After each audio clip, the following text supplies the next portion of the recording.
بسم اللہ الحمدللہ والصلاة والسلام علی رسول اللہ وعلی آلہ وصحبہ اجمعین اما بعد فاعوذ باللہ من الشیطان الرجیم بسم اللہ الرحمن الرحیم رب اشرح لی صدری ویسر لی امری واحلل عقدۃ من لسانی یفقهوا قولی. السلام علیکم ورحمۃ اللہ وبرکاتہ. الحمدللہ تھی میرے لیے بہت اعزاز کی بات ہے، بہت بڑے آنر کی بات ہے کہ آج آپ لوگوں سے بات کرنے کا موقع مل رہا ہے. اور اسسٹنٹ کمشنر صاحب کا بہت بہت شکریہ کہ وہ یہاں پہ تشریف لائے. چوہان صاحب کا بہت بہت شکریہ نے اتنے وارملی ہمیں ویلکم کیا یہاں پہ. آپ سب کا بہت شکریہ، آپ لوگ یہاں پہ آئے. اور ہوپ آف جنہ آرگنائزرز جو ہیں ہمارے آج کے، ان کا بہت بہت شکریہ کہ انہوں نے اتنی زبردست اور شاندار جو ہے وہ محفل جو ہے وہ یہاں پہ آج سجائی ہے. میں آج آپ کے سامنے ایک بڑا ہی اہم کانسیپٹ ہے ہمارے دین کا، اس کے بارے میں بات کروں گا. اور وہ یہ ہے کہ ہماری زندگی میں جو مشکلیں اور مصیبتیں اور پریشانیاں آتی ہیں، ان کے پیچھے ایک بہت بڑی وجہ ہمارے اپنے گناہ ہوتے ہیں. ایک وجہ یہ بھی ہوتی ہے کہ آزمائشیں ہوتی ہیں، لیکن وہ میرا آج کا ٹاپک نہیں. آج کا میرا ٹاپک یہ ہے کہ ہمارے بھی جو مصیبتیں ہمارے گناہوں کی وجہ سے آتی ہیں، ان کو کس طرح دور کیا جا سکتا ہے. اب دیکھیے، اللہ تعالیٰ کے بہت سارے قوانین ہیں. ایک ہے اللہ تعالیٰ کے نیچرل لاز ہیں جو کہ آپ کو نظر آتے ہیں، جن کو ہم laws of physics, laws of chemistry, laws of biology کہتے ہیں. مثال کے طور پہ اگر میرے پاس کوئی چیز ہے اور میں اس کو ہوا میں پھینکتا ہوں، تو جب بھی اس کو اوپر پھینکتا ہوں وہ نیچے آ جاتی ہے. اور یہ ہر دفعہ ہوتا ہے. یعنی اگر میرے ہاتھ میں ایک پین ہے اور میں اس کو اوپر پھینکتا ہوں تو وہ ہر دفعہ نیچے آتا ہے. اس کو ہم گریوٹی کہتے ہیں. اور میں اگر 100 دفعہ کروں گا 100 دفعہ ایسے ہی ہوگا. اسی طرح سے اگر میں پانی کے اوپر چلنے کی کوشش کروں گا تو مجھے یا اس میں ڈوبنا پڑے گا یا تیرنا پڑے گا. یہ بھی ایک لا ہے، یعنی پانی کی ایک خاص ڈینسٹی ہے، اس کے اوپر میں چل نہیں سکتا، یا مجھے اس میں ڈوبنا پڑے گا یا تیرنا پڑے گا. اسی طرح سے اگر کہیں پہ آگ چل رہی ہے اور میں اس کو ہاتھ لگاتا ہوں تو ہر دفعہ میرا ہاتھ جلے گا. ایسے نہیں کہ 100 دفعہ جلے گا اور 101 ٹائم جب ہاتھ لگاؤں گا تو ہاتھ نہیں جلے گا. ہر دفعہ ایسا ہی ہوگا. یہ اللہ کے نیچرل لاز ہیں.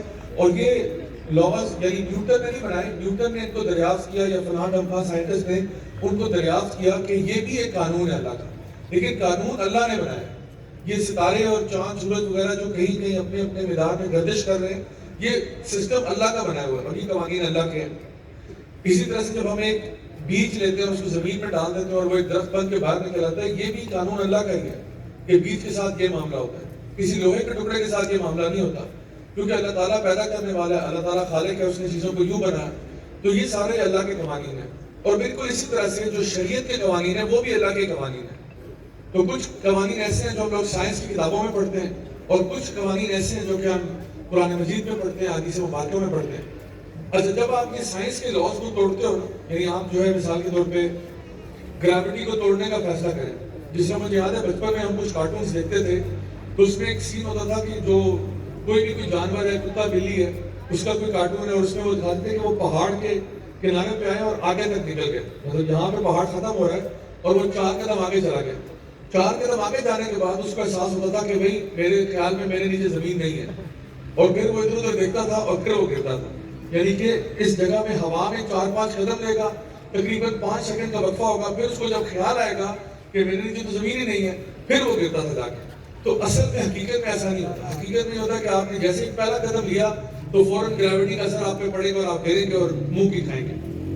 اچھا، لیکن جب ہم لوگ شریعت کی بات کرتے ہیں اور شریعت کو توڑنے کی بات کرتے ہیں تو کانسیکوینسز اور اثرات اس کے بھی ہوتے ہیں، لیکن اس کے جو اثرات ہیں وہ ذرا دیر سے ہوتے ہیں. شاید اس کا اثر جو ہے شریعت کو توڑنے کا جو صلہ ہے وہ آپ کو 1 دن کے بعد مل جائے، شاید 2 گھنٹے بعد مل جائے، شاید اگلے سال مل جائے، شاید کچھ مہینوں بعد مل جائے، شاید 10 سال بعد مل جائے، لیکن یاد رکھیے ملے گا ضرور. جس طرح آپ گریوٹی کو توڑیں گے تو ہر دفعہ گریں گے، آپ کو ہاتھ لگائیں گے ہر دفعہ جلیں گے. بالکل اسی طرح سے جب بھی آپ شریعت کو توڑیں گے نا تو سمجھ لیں کہ اللہ تعالیٰ کی کائنات میں کوئی ویلز ان موشن شروع ہو جاتے ہیں اور ایک اللہ کی طرف سے کوئی مصیبت جو ہے وہ آپ کی طرف آنا شروع کر دیتی ہے. اس چیز کا ذکر اللہ تعالیٰ قرآن مجید میں ارشاد فرماتے ہیں کہ وَمَا أَصَابَكُم مِّن مُّصِيبَةٍ فَبِمَا كَسَبَتْ أَيْدِيكُمْ وَيَعْفُو عَن كَثِيرٍ، کہ جو بھی مصیبت تمہارے پہ آئی ہے وہ تمہارے اپنے گناہوں کی وجہ سے. یعنی جو بھی مصیبت تمہارے پہ آئی ہے وہ تمہارے اپنے گناہوں کی وجہ سے. اور اللہ تعالیٰ تو بہت معاف کرنے والا ہے. یعنی کئی دفعہ ایسا ہوا ہے اللہ نے تمہیں معاف کیا، اللہ نے تمہیں چھوڑ دیا، اللہ نے تمہیں جانے دیا، لیکن جو بھی مصیبت تمہارے پہ آتی ہے تمہارے اپنے گناہوں کی وجہ سے آتی ہے. اب اس کا مطلب کیا ہوا؟ اگر میں ان گناہوں سے توبہ کر لوں، یعنی جو بھی مصیبت میرے پہ آئی ہے وہ میرے اپنے گناہوں کی وجہ سے، میں اگر گناہوں سے توبہ کر لوں تو مصیبت بھی چلی جائے.